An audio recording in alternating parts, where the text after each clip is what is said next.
আসসালামু আলাইকুম দর্শক, গুরুত্বপূর্ণ একটা সংবাদ।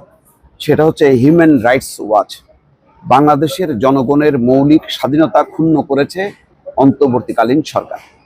এবং তার মধ্যে অন্যতম হচ্ছে যে সাবেক ক্ষমতাসীন দল আওয়ামী লীগ সমর্থকদের দমন করার নীতি গ্রহণ করেছে কর্তৃপক্ষ।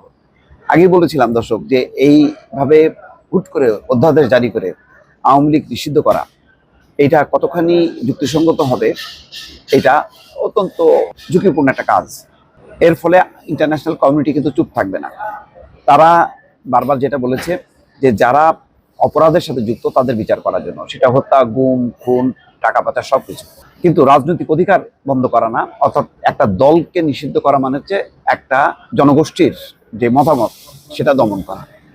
এবং আন্তর্জাতিকভাবে এটা গ্রহণযোগ্য হবে না এমন একটা ধারণা আমার ছিল।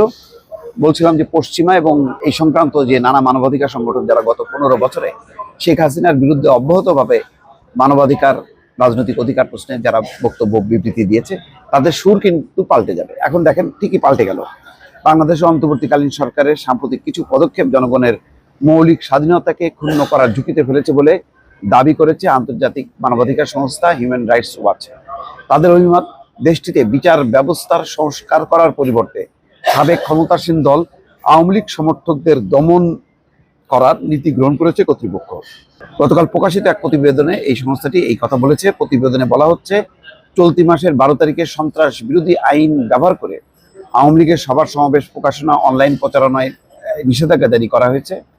আগের সরকারের আমলেও ক্ষমতার অপব্যবহার করে দমন নীতি চালানো হয়েছে। দেখেন, ওই আগের সরকারের যা দমন নীতি এখনো ঠিক সেই প্রশ্নটাও চলে আসলো। তার মানে আগের সরকারের সাথে মিলে যাচ্ছে। এই যে মেলানো হচ্ছে, এটাই হচ্ছে অন্যায়। এই সরকার বিতর্ক মুক্ত থাকার কথা।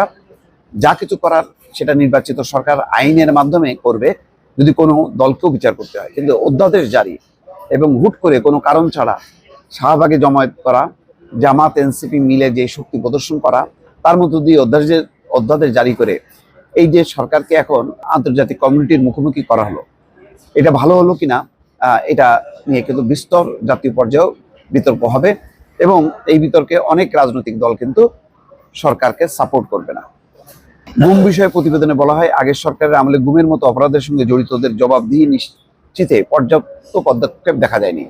গুমের কত শিকার হয়েছে সেই ব্যাপারে কি পদক্ষেপ দিয়েছে, এখনো কিন্তু কার্যকর কোনো পদক্ষেপ দেখা যায়নি।